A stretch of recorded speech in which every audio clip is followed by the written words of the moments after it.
Thank you very much. Good afternoon. And I think we are just in between lunch. The session will start. We'll have Dr. Mia will come later. So first of all, the whole topic here is about the Asia Megatrend. And we're going to address, although the last session has raised some very critical issue on what is the shifting happening about the last few years. But this topic this session will address on Asia. Asia is a major, big, area of land that's stretched from the Central Asia to Saudi Arabia to New Zealand, Australia to a certain extent, and the Euro-Asian land mass.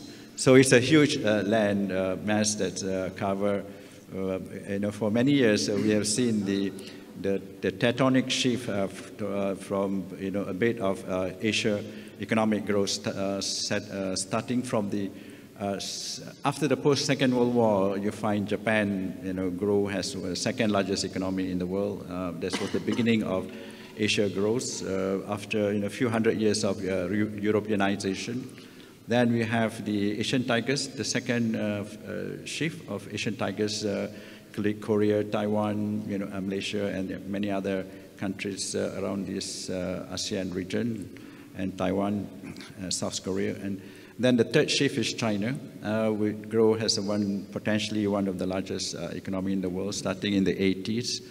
And now the fourth wave of the rest of Asia, which is a very interesting developments happening. When you have this tectonic shift, there are going to be a lot of disruption that we're going to face.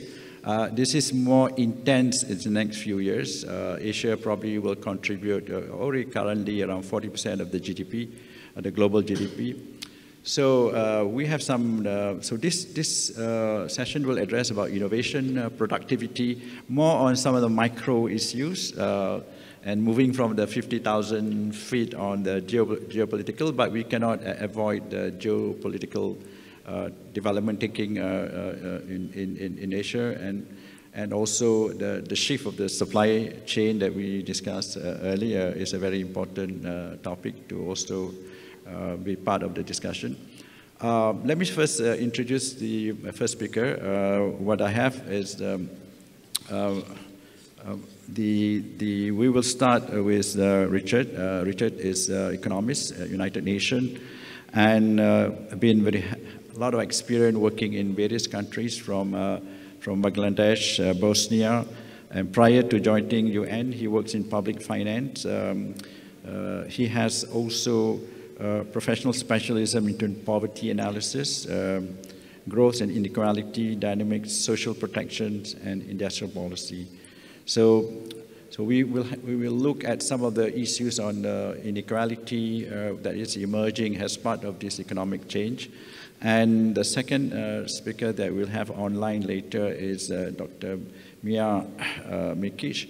He's a trade economist and keen interest in sustainable development, and with proven track record in experience in academia and international. She's currently advisor at large of the Asia Pacific. So she's a trade economist. It's in a very interesting area. We see changing trade patterns and around Asia and between Asia and the rest of the world. And also the emerging of megacities and in Asia, and where it is a very trade issues becoming emerging, also political tension between countries. And finally, we have Tan Sri Rainer on my left, President CEO of Siemens Malaysia, and also the Siemens spokesman for all Siemens operation. Currently a member of board of Jetro Waterland Indonesia, CEO ALC International, member of Compliance and Anti-Corruption Movement Malaysia, member of board Proton, and independent in the 2010 to 13. It's also a member of board of Lotus probably in 2010 to 2012, and has a lot of experience in telecommunication industry. And I will start with Richard probably giving his presentation. Maybe over to you, Richard. Okay, thank you, Chairman. I have some slides. I'm not sure if they're going to project somewhere. I'll leave that in the hands of the organisers. I want to, okay, forward, okay. I want to also thank you for the invitation. I guess this is an atypical event for the UN to speak at, very much a business event. And I hope to give a UN perspective, and I focus my remarks on this kind of longer term objective of delivering sustainability and inclusion within the COVID, alongside the COVID recovery. So we go to the next slide. Sorry, maybe. No, I have a problem. Perhaps some. Yeah, maybe it's a low battery. Okay, if somebody from the tech side could help me with the. Yeah. No, still doesn't. If someone could move it for me, then it doesn't seem to work. Thank you. So, I have three sets of remarks, really. I wanted to begin by talking about the megatrends. We've heard some of them already. But I also want to emphasize COVID itself, its interplay with these, because COVID actually is a disruptor in megatrends. It's accentuating some, displacing others, and that's very important, certainly in the near term. I then wanted to go back to some, I guess, some economics and talk about two key concepts, I think, in this whole trajectory of Asia's future, and that is the question of productivity, and particularly total factor productivity. As a key issue for this region and a key issue for Malaysia as it goes forward. And then I also want to emphasize inclusive and sustainable growth, what we mean by that, and that's being somewhat distinctive from business as usual growth. So we go to the next slide. So megatrends we've heard from many speakers this morning. You can go online, read many reports from accountancy consultancies, from international agencies. You will find a number of megatrends. And I've tried here to bring all of these under 5 headings. But I also wanted to emphasize that COVID itself is a disruptor, okay?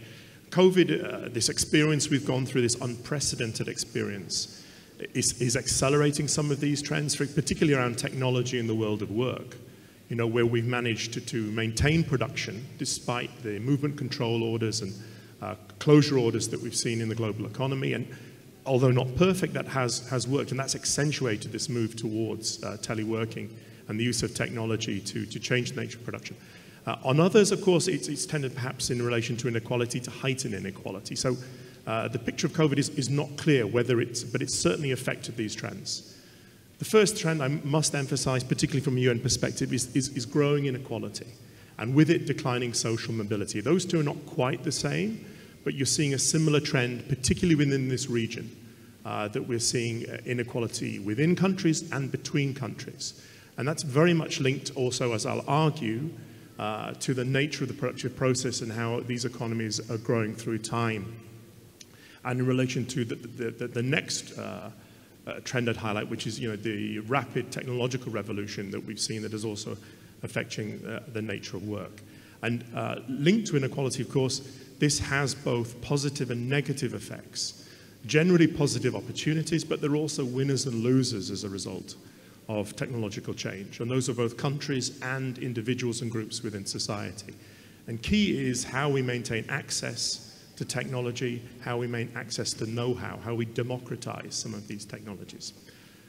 Obviously, from the UN, I must emphasize climate change, but we really are in a pressing position within climate change now.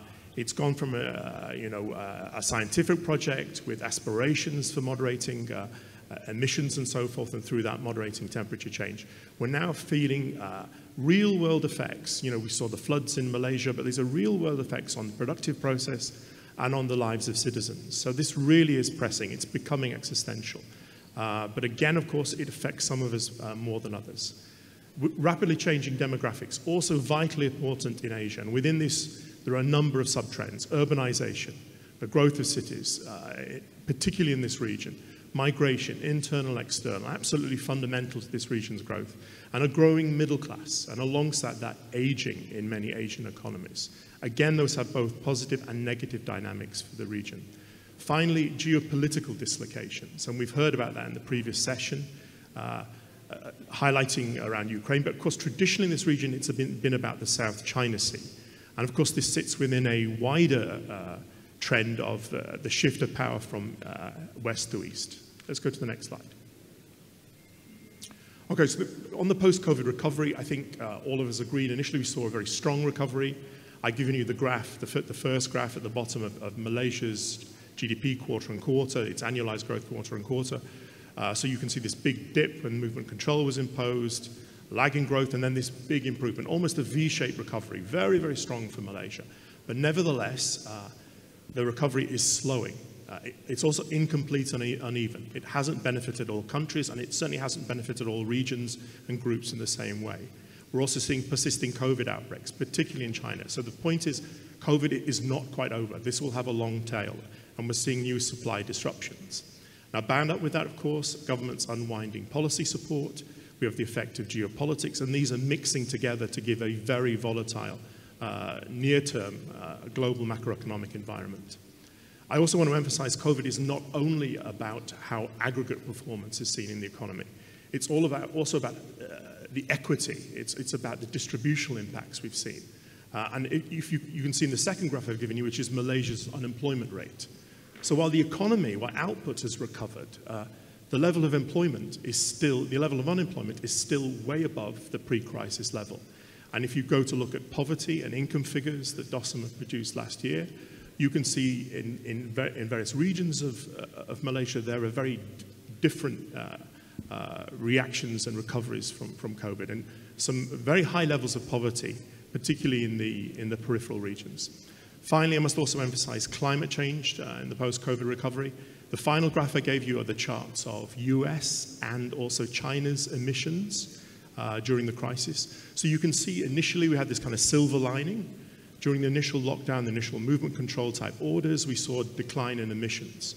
But the point is, after recovery and after production was able to be restarted through all sorts of measures, you've seen a return to trend. Emissions have not dissipated. The core technology has not changed.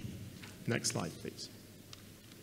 Now, before I look at what I think are the future issues to think about in the policy agenda, I wanted to emphasize these two concepts. First is the question of productivity, and this is absolutely vital for this region's trajectory, because clearly you can grow an economy simply with more capital and labor. That is the pattern we see usually in low-income countries and low-middle-income countries. But for a middle-income country, an upper-middle-income country, and an aspiring high-income country, growth is all about transformative change, and that requires productivity change. And crucially, that relies on total factor productivity. It's not simply more labor and capital, more factors of production. It's also the efficiency in which they're combined. And this is often described as kind of the elixir of economic transformation, TFP. There's a very famous paper, which people will be familiar with, that shows that around 60% of growth for higher income countries is accounted for by TFP. Problematically, it's very difficult to say how we derive this efficiency, innovation, competitiveness-led growth, what the policy agenda is. But we do know around labor productivity, that's about skills, training, vocational education, formalization of labor markets. There's a whole orthodox agenda, I'm sure we'll hear more about it this afternoon, about how this also includes improving R&D, promoting spillovers between academia and industry, allowing know-how and diffusions of technology. But there's also an expanded agenda that I want to emphasize today that is also about social cohesion, about social protection, about reducing risk aversion, about the quality of governance, and it's vital that agenda is also addressed, I think, going forward. Next slide. Okay, so on inclusive and sustainable growth, which is the target for this session and the target for this summit, I also wanted to emphasize inclusive and sustainable growth is not business as usual growth. You know, it brings in questions of quality of growth, of its environmental impact, but also its fairness. And the point I want to make, we haven't got much time, so I'm going to press on, is that these two things, inclusion and sustainability, can be achieved without trade-off. Trade-offs are not inevitable. The notion of inclusion requires we provide opportunities of all sectors of society. So by engaging the talents of all, we produce higher output. Additionally, on sustainability, environmental sustainability fundamentally is about improved efficiency. improved use of natural resources, improved use of factors of production.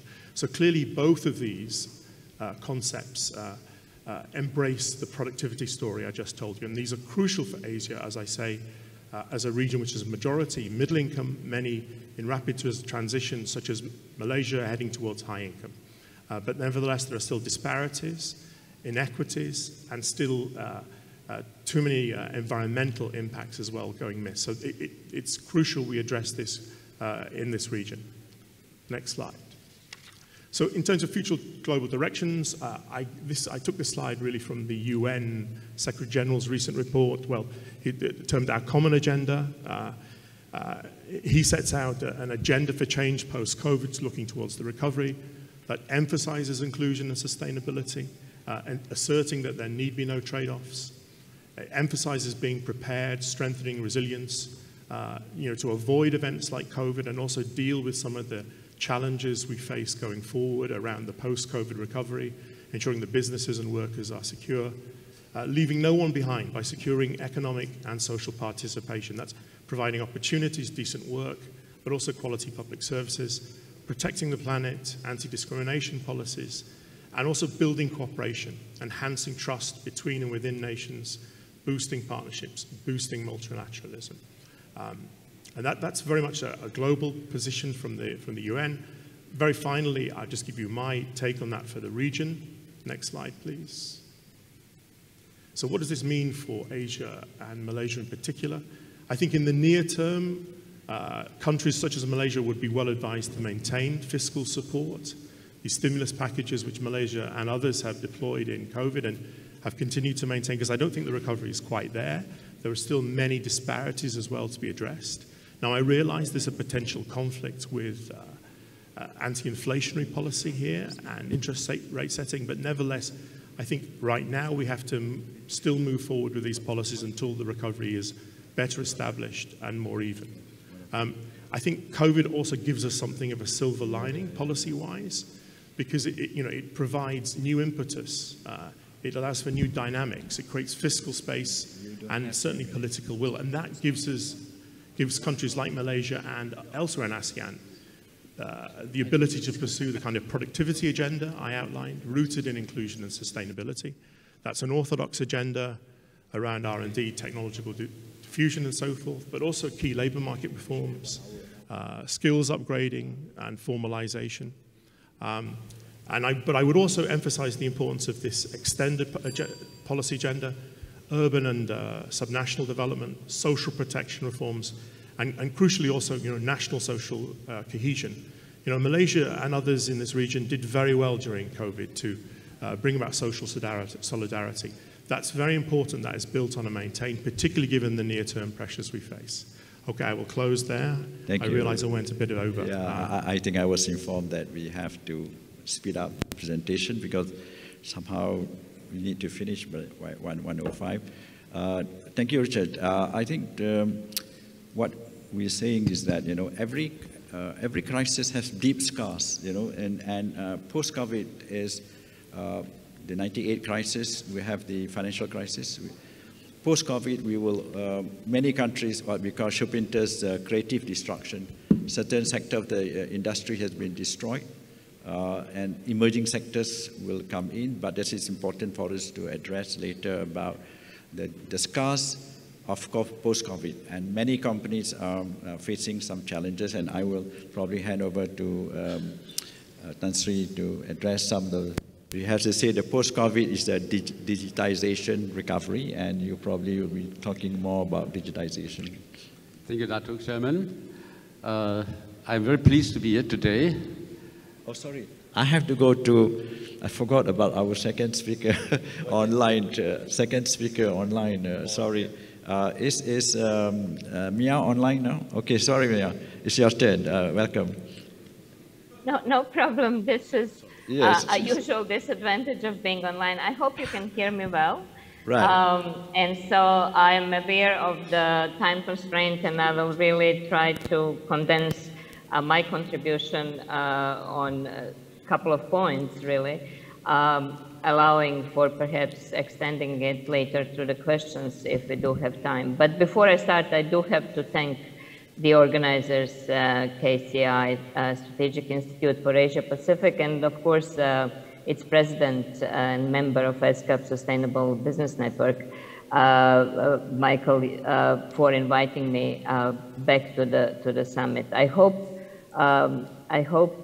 this is my second time online, and I hope so I will be invited next year too, so I can come in person, hopefully. But I'm truly delighted to be part of the event alongside all these distinguished speakers, some of whom I have interacted in the past. I thank Richard for setting the stage really perfectly and exploring all these macro challenges and, going into poverty and, of course, inequality, explaining what productivity is about and how we can raise it, etc. So it's really, for me, I will add something that is often forgotten. And yet in the COVID situation, it was extremely essential for everyone. And this is the role of services, and in particular, trade in services in development of a more efficient, more productive, and more inclusive and sustainable economy. And of course, being trade economist, I would want to focus more on trade and services. As I said, I will try to be very short on that, but I do have to mention certain things. Like we have heard from Biden's formal introduction of Indo-Pacific Economic Framework, that the plan is to actually support it with 4 pillars and to build connected, resilient, clean, and fair economy. And it is definitely clear, based on many analyses, that you can't do that without having a very efficient, well-organized, and supportive services sector. So for the 12 Asian economies that are already in these particular initiatives, it will be very important to see how they can use services sector to latch to one or more pillars of that. We have heard from the ambassadors, from the 2 ambassadors from European Union just before this session about Green Transition Initiative and Program of European Union. For there, again, services will be extremely important. So that will basically be my pitch, but we need to really understand a little bit more about services, because they have been an orphan, I guess, in many of the development stories, given that manufacturing export was always taking the sort of utmost acclaim for the role as an engine of growth.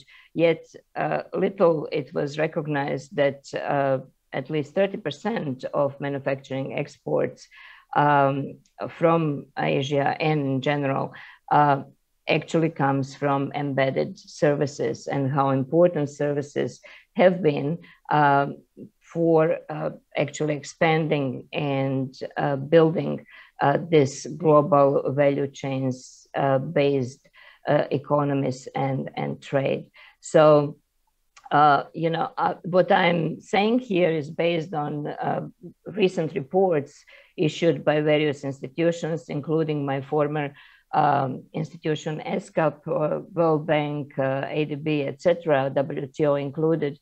But of course, the conclusions or recommendations that I will build in should not be taking against those institutions or those reports. So what we really know is that services, contrary to the 20th century economic literature, are a great contributor to increase in productivity and efficiency of the economy. because it was used to be taught that only industrial production can actually increase the productivity at the aggregate level, we now know and have measures that services actually contribute increasing share of that increase of productivity in the economy. And of course, the more of the knowledge-based services we have in the economy, the larger the contribution to the productivity increase. We also know that services have been instrumental in not only establishment of the global value chains, because they were the ones that were reducing the trade costs and the service links between the manufacturing hubs between different countries and crossing the borders. But they also are very crucial when we are talking about upgrading or going from the low value added to the high value added parts in the value chains. That transformation is not linear. It can be, sort of a sharp, and in particular, if it is focused on something that we called invisible assets in terms of services, which is brand building and intellectual property based sort of assets in the value adding in the value chains. But then it is also clear from these analyses and in these reports that when we have expansion of services sectors, that such expansion provides more opportunities for better mainstreaming of gender equality, or providing for a reduced sort of inequalities in a sense of employment of women and also other disadvantaged perhaps parts in the societies. And it's definitely found that the contributions to the climate change from the services sectors can be very, very positive.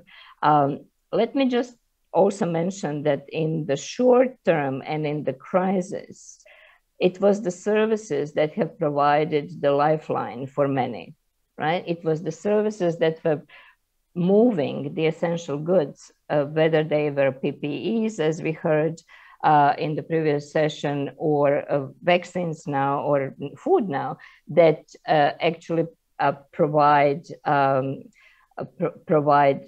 those essential goods in the places where they need to be, because often we have a sufficient supply, but that is not distributed geographically as it should be. And so it is the services in terms of logistics and in terms of actually mobility of service providers. I'm not going to go into technicalities of calling it mode 4, but it is about it, that actually enables that the redistribution of goods as they need to meet the market demands. And when services are stuck, as we saw in the end part of 21, with the bottlenecks in terms of logistics, shipping, etc., then we not only have the increase in cost, but we also have shortages. And of course, the markets are not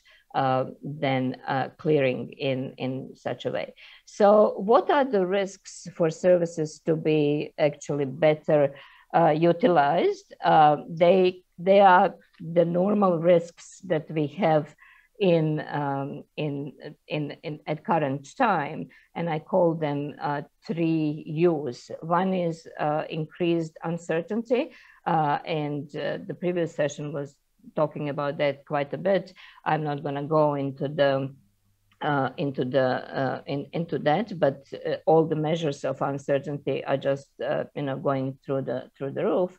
The second one is again linked to geopolitics, and it is really the unwillingness of governments to engage in finding global and multilateral solutions. And for service, it's really lack of trust.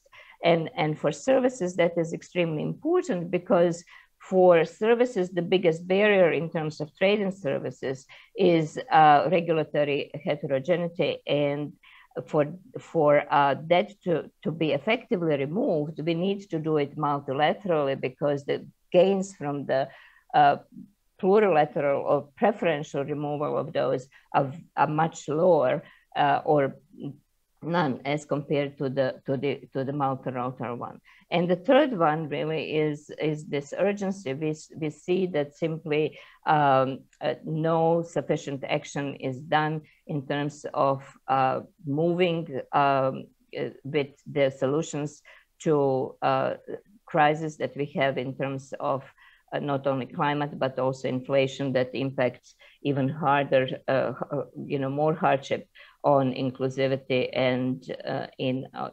inequalities across the region as well. So for the very quickly, just how do we get through these risks and remove them? I think time and again we put accent on regional cooperation and the need for countries to cooperate on finding the solution.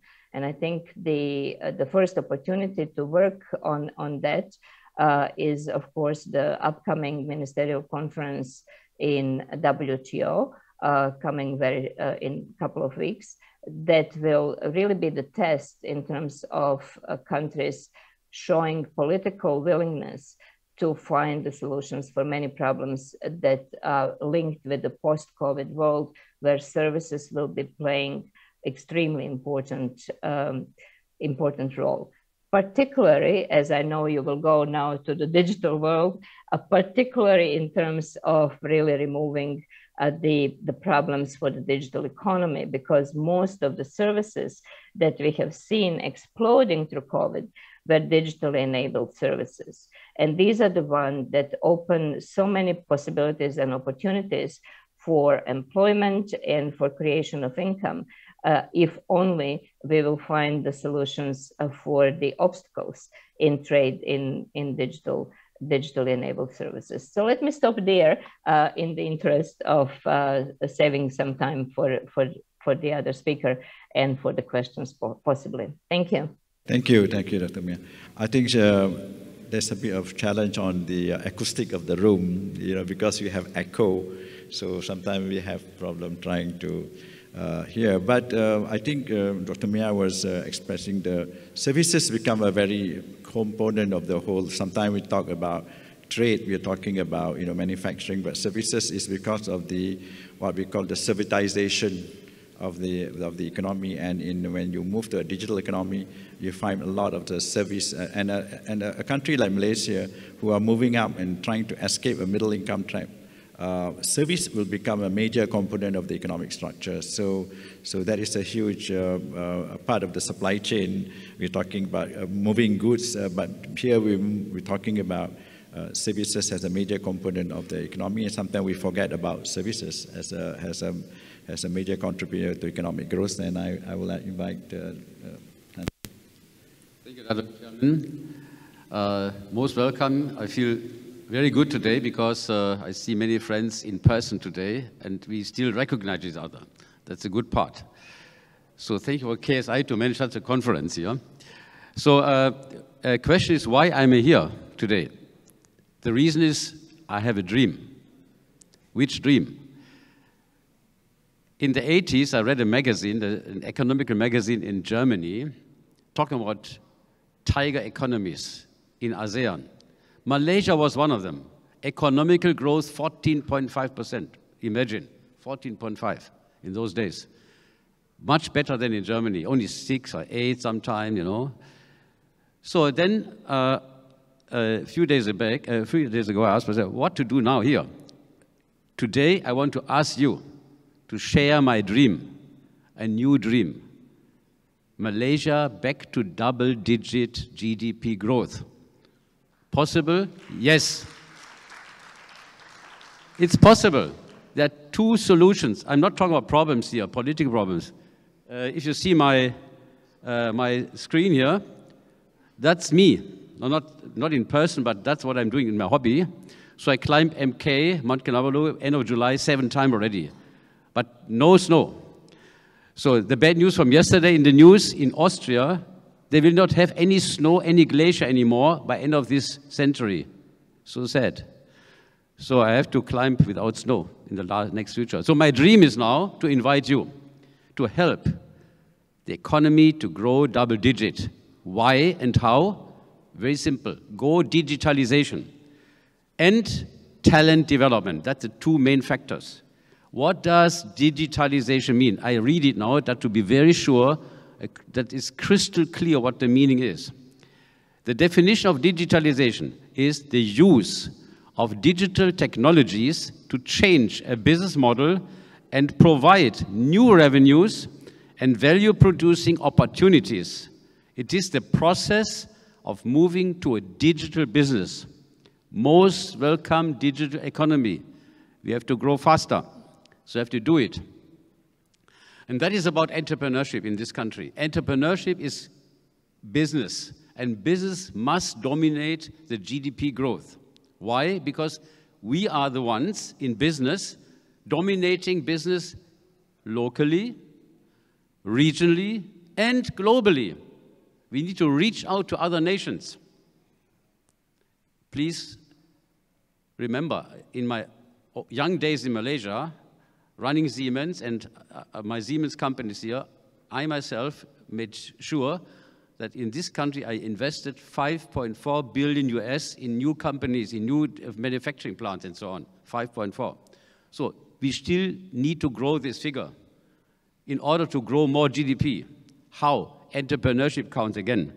So it means we have to put on our agenda talent development to the extent that we are regionally and globally competitive. Learn from others. So I will not address this too long because the time is limited. Lifelong learning must be a part of the agenda. Lifelong journey, lifelong learning. So back to tiger economy.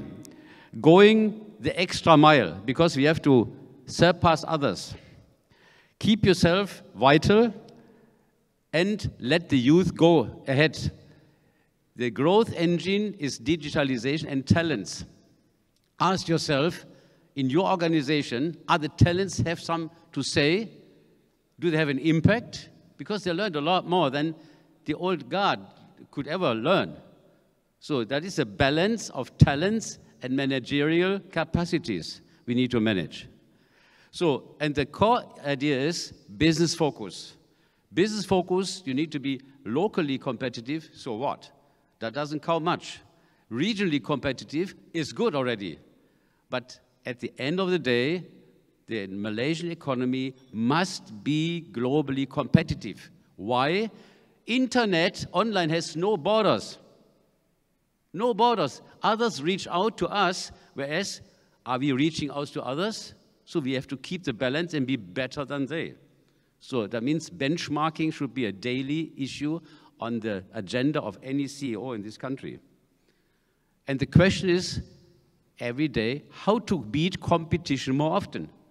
In several industries, the change of portfolio, the change of entrepreneurship, the change of names of companies is changing all the time. So how to beat competition more often? Ask yourself, do you know them? Do you know what you know? Yes. You can't know what you don't know. But you need to know what you don't know. How? AI counts. So it means the leverage on economical growth in the future in your organization, no matter where you are, is AI. AI, your partner in your organization. Your second brain, master brain for the organization.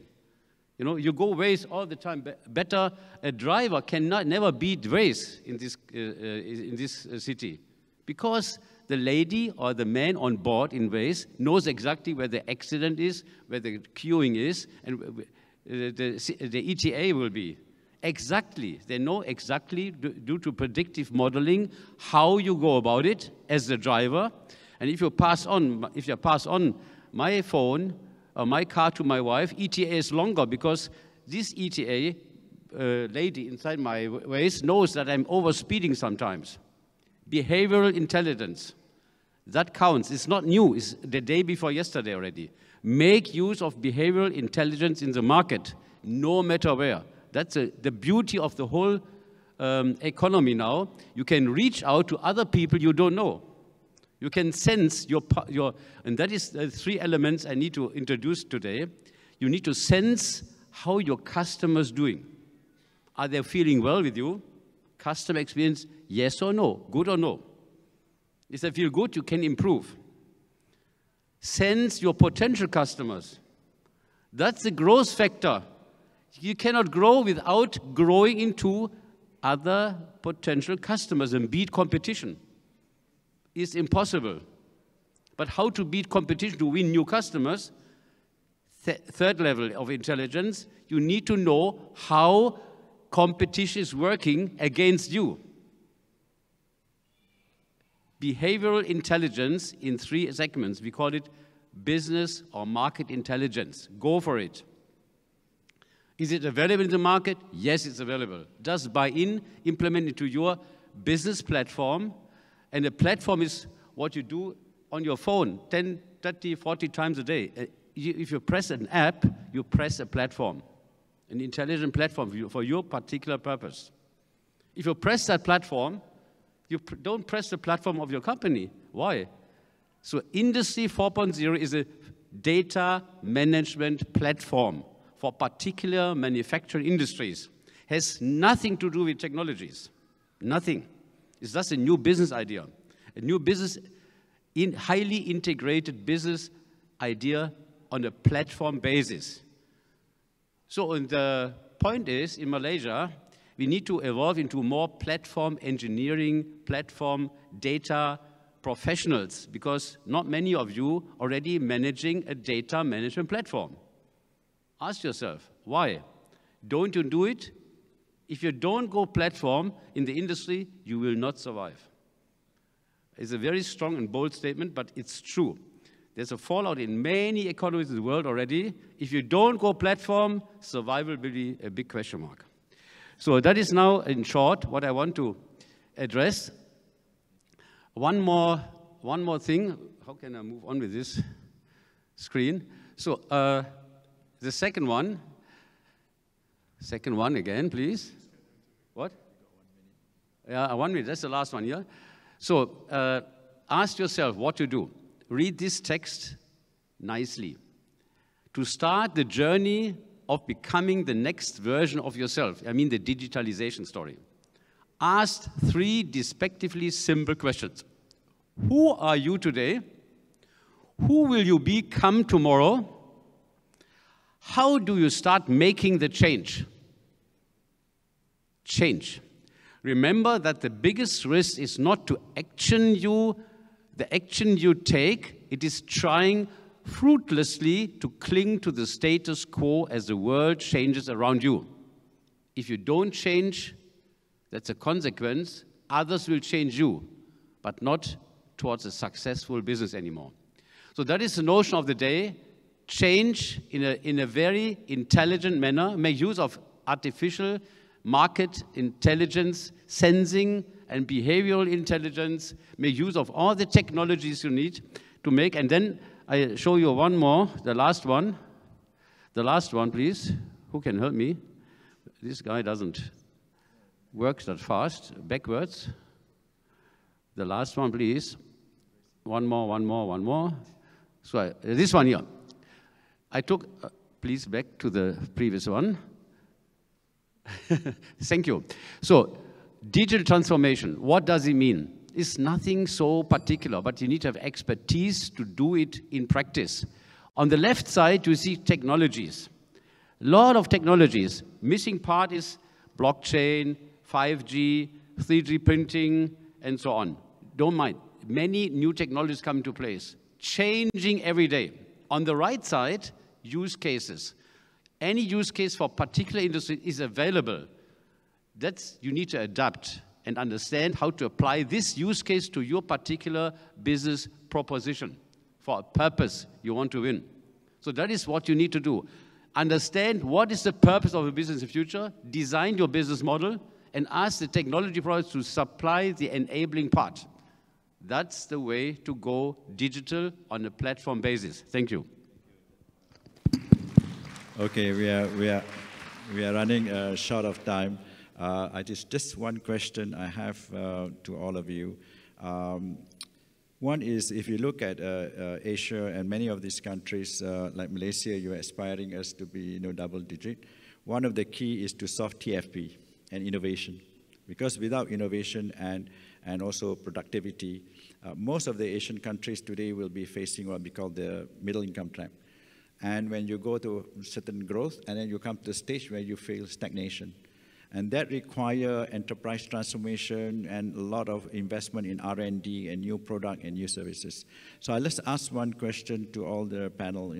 What does countries like in Asia, including Malaysia, need to do to really leapfrog into an innovation-driven economy that will have high growth, and the role of enterprise? I mean, the role of not only public policy is too big, the role of Malaysian enterprise to really embrace, and then and you have seen mega companies in China that is now leading the innovation, but the World Bank report shows that China is leading, but many of the countries in the East Asia are still in what we call the production phase. So how does, what are the strategy enterprise must adopt so that we become part of the Asian driving a new innovation economy that will achieve high growth, not only in Malaysia, but around the region? Over to you, Richard. Right, that's a hell of a question.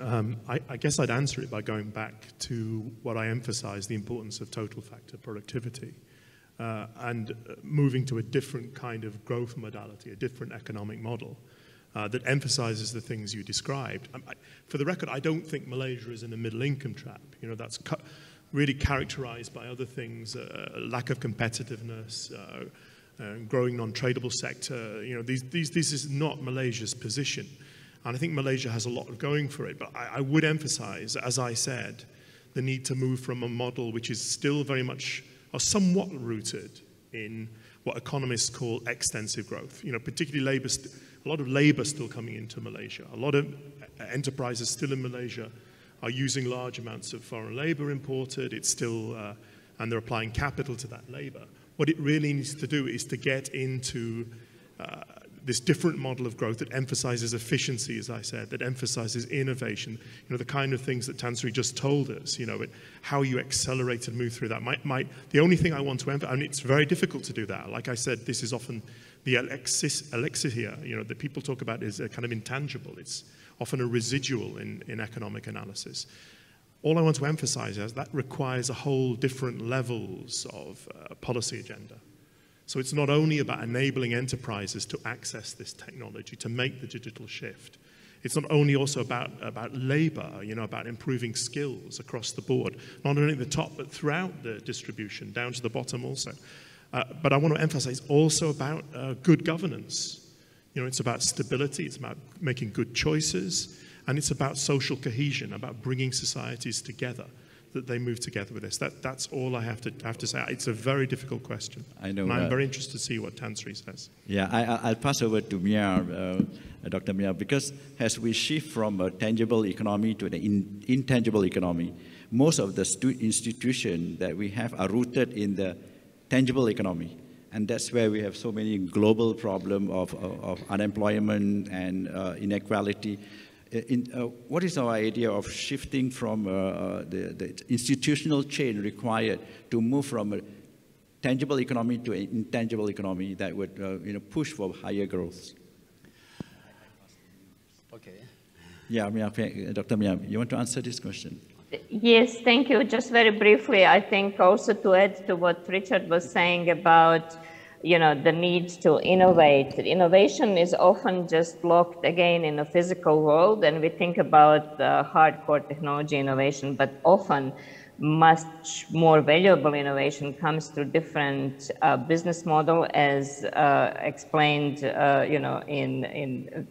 through the contribution of the other speaker, but also in terms of political thinking and acceptance of different paths to development, and perhaps being less focused on just efficiency, but looking at how do we make gains disseminated across the board more, because we know that actually growth will be higher with fairer distribution of income and a lesser sort of inequalities, and that has been proven time and again. I think in terms of how do you shift from this focus on tangible and material world, we will be forced to do that because the share of the material world, also through our efforts to solve the climate change issues, will have to actually be reduced. And so we will be more and more, sort of our life will be centered around digital world and invisible assets. And part of that is really knowledge. And so the angst that we have now and distrust to foreigners comes also because we don't know what they know and how their knowledge actually can help us to solve our problems. So more openness towards actually sharing knowledge across the borders will be one way to put innovation to work and also to concretely contribute to more stable growth. Thank you, Dr. Mia. Just 1 minute. What is your one thing that you want to recommend how Malaysian companies should innovate and quickly move up the value chain? All right, there's another conference maybe we need to apply, but I want to make it short. So just find the way, listen to the younger people, how to apply your own mega app, meaning the platform for your particular business, to make it competitive. That's the only way forward. Go digital into a platform business and do it competitively. But you need to make a decision. To whom do you want to be competitive? Locally only? No way. You will lose. Regionally, maybe, yes. The reach of other companies into our economy is there, but we have to reach out better than they. The best is to reach out globally, to be globally competitive. Yes. Copy and paste what others do around the globe and make it even better. Ask our talents, they will do it for you. Thank you. Okay, thank you very much. I apologize for the time. First, I'd like to thank for inviting us to this session.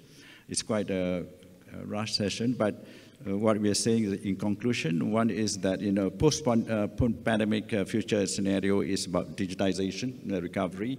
Second thing, innovation drive more productivity, and that means remodeling our business, and we have to embrace what's happening in the whole opportunity that's open to us in terms of Asia growth in the next few years. Malaysia is in a strategic position in terms of geographical, but digitization allows us to globalize and next generation of expansion of our export and services. So I'd like to thank everyone for this, for your time, but you require another conference to discuss this in more detail. Thank you very much. Thank you.